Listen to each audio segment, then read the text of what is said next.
Hey guys, welcome back to the channel. My name is Radium and today I have another Terraria video for all of you, in which we're going to be continuing our 1HP for the Worthy Master Mode playthrough.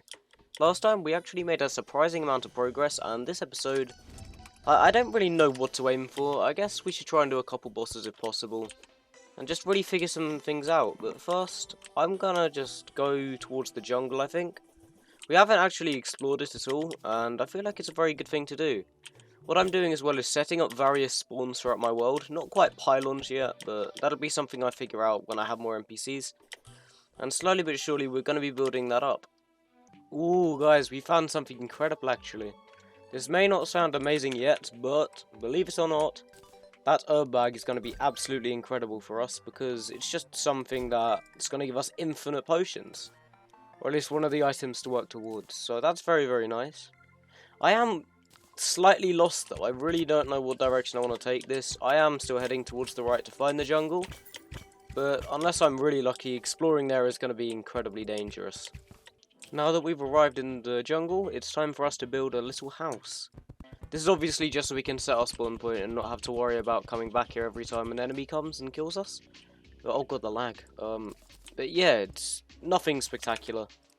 And I believe I've researched all the furniture I need. Yeah, there we go. So a chair, a workbench, and a bed, and then we are pretty much good to go.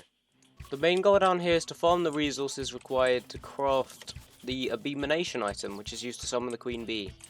So that means finding stingers, jungle spores, no, not jungle spores, sorry, oh god. But stingers, honey blocks, jars of honey, and hive blocks. So not exactly the most fun items to farm for, but items I will need to get overall regardless of whether I want to or not. Okay, that grind was significantly more difficult than it should have been, but now we do have our 25 stingers. Which, you know, is nice, I guess, and oh my god, the spawn rates are about to go insane. Because I forgot to toggle it, but, you know, it's alright, because they're all going to be slimes, luckily. Oh man, I am kind of nervous for this battle, honestly. I know for a fact that Queen Bee is going to be horrendous. But then again, if we can do it, then it's guaranteed Wall of Flesh victory, I guess. So it is something to cling on to for sure. Right, here we go with the abominations research, and now we have infinite spawners. Jesus Christ, it's going to be fun. Because we can just find somewhere to absolutely bombard, and then we'll be chilling. Obviously, this arena construction is going to take a while, and I'm going to do it properly for once, so I don't just screw up constantly. But I'll meet you guys back once I'm ready to fight the Queen Bee.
Okay, so I think I broke Queen Bee. That was literally the first try. And oh my god. Well, that fight seems slightly more manageable for some reason. I think that was a glitch actually, but I'm not going to complain. I do actually want to get the 3 different treasure bags for this battle. But that fight did take a while, so what I'm going to do is farm out the other 2 attempts, and I'll meet you guys back once I have them done. Okay, so I do think I ran into a bug actually, because the boss did the same thing twice more. And apart from the slow kill, there was really nothing that was that concerning. So we've got a bee's knees already. Absolutely amazing. I'm just going to research all of the items I get. So this is going to take a while, but once I have all of these researched, I will meet you guys back. Okay guys, this is where the fun begins, because the bee's knees is good, but the bee nades are another story. And now we have 999 of them. These things are absolutely amazing.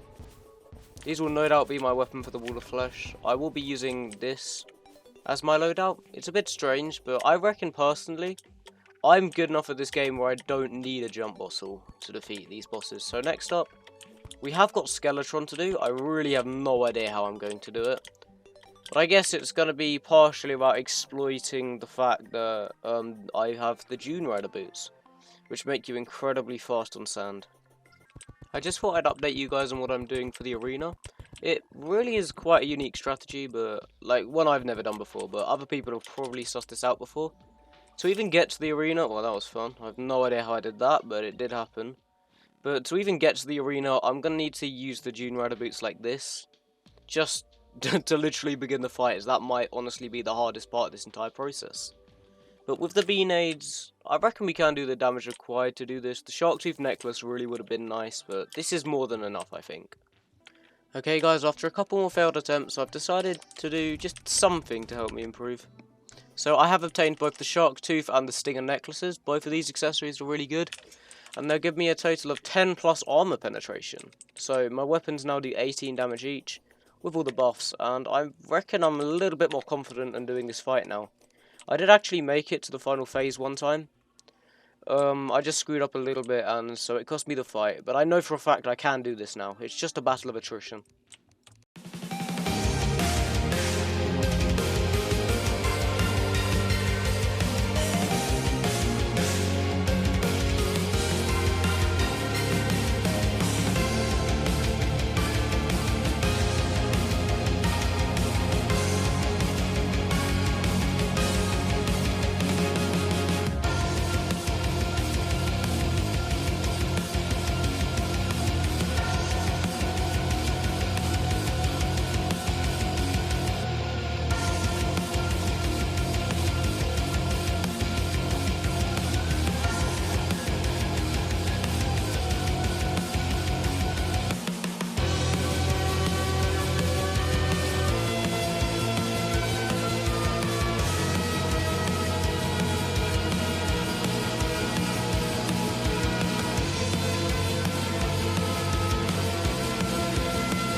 Okay guys, it's done. Oh my god, that fight. Oh, that took way longer than it should have. Oh my goodness. But, I mean, we have done it now. I have no interest in any of the drops from Skeletron. Hence why I just instantly opened the treasure bag. But, oh my goodness. That was a really fun battle, actually. I don't know whether I want to loot the dungeon yet. Because, honestly, I'm half tempted just to go straight for the wall of flesh as I am now. I'm pretty confident in doing the wall. I'm quite strong at this stage, and overall, I am pretty confident in my strategy, to say the least. So, with that said, I'm going to set up for that fight, and I'll meet you guys back shortly. Hey guys, this is post-editing Radium here. It's been a while, actually, since I've done a commentary on the channel. But I just wanted to explain my reasoning behind everything I did for this fight. Just to give you guys some tips on how this fight works, because not a lot of people actually understand it. For a start, the doors are there in these different chasms, so I can always see the boss at the edge of my screen. So I can predict leeches and the different enemies he spawns a little bit easier. But additionally, it's just the perfect distance with the doors that I can run through, and even if the wall of flesh's eyes shoot the lasers, I can just quickly dash, shut the door, and the bullet won't hit me. The boxes are really just to concentrate the B-nades as well as possible, and they'll normally focus on that eye. But thanks to both the Shark Tooth Necklace and the Stinger Necklace, pretty much everywhere I hit on the Wall of Flesh does a good amount of damage. Because I know for a fact that the mouth has a significantly higher defense than both of the eyes, but it doesn't matter as much thanks to the necklaces. Apart from that, there honestly isn't too much to this fight. The main issue was this construction. Building an entire runway through the vast majority of the underworld is an absolute pain to do. But it had to be done to secure the victory, otherwise this would have been a very frantic process. You could achieve a similar thing without the top row if you really tried, but I found it easier to set up. And overall it was significantly more consistent because the top eye literally never fired at all. One of the weird things is that I found the leeches continually killed me for some reason, because at random parts throughout the runway, just your imp staff and the B-nades would stop targeting the enemies around you and just go for the eye, and that kind of left you vulnerable. But at the same time, it's definitely manageable. And in the end, we did get the victory. We aren't using anything too spectacular as well, we're using the well-fed buff. We're using basic potions and good reforges, but there's nothing too substantial about this run. Which is very, very strange. Oh yeah, the last thing I want to mention is the arrangement of my arena. It's kind of difficult to do because obviously I'm very limited in terms of my destructive capability and mining speed. But on either side of the world, it's kind of lined up so the bottom eye will normally be in my box, if that makes sense, because that is the eye I want to target. With that said, there's honestly not too much else to say, so please enjoy the remainder of this battle.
And we are done.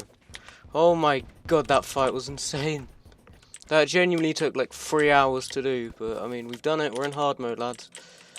Oh god, okay, so let's collect our treasure bag. I might honestly just open it because I cannot be bothered to do that again right now. But actually, I might farm out for it just because, like, this was the first attempt I fully extended the bridge. And it went really well, so, you know, I might put this towards research. I'll decide and I'll meet you guys back after I've done it. No exaggeration, that took about half an hour. Not because I lost too many times, I lost once or twice, but mainly just because of the game not being that nice. But, I mean, there are some massive upgrades we can get the second we're here. But first of all, obviously, we're going to research these. This is where we truly start making the big boy upgrades. 999 treasure bags, I'll take the demon heart. And that has already got my name on it, because the clockwork assault rifle is amazing. The ranger emblem's going to be a great help. And overall, this is just a really good step in a good direction for us. With all of that done, however, I think that's a very, very good place to end off this video, honestly. Just because, having entered hard mode, I'm going to need a lot of time to recalibrate, rethink things, really. And this was an incredibly fun one to do. But with that said, I have to say thank you so much for watching. If you did enjoy, then feel free to leave a like and subscribe if you haven't already. And as always, I will see all of you in the next one. Peace out, guys.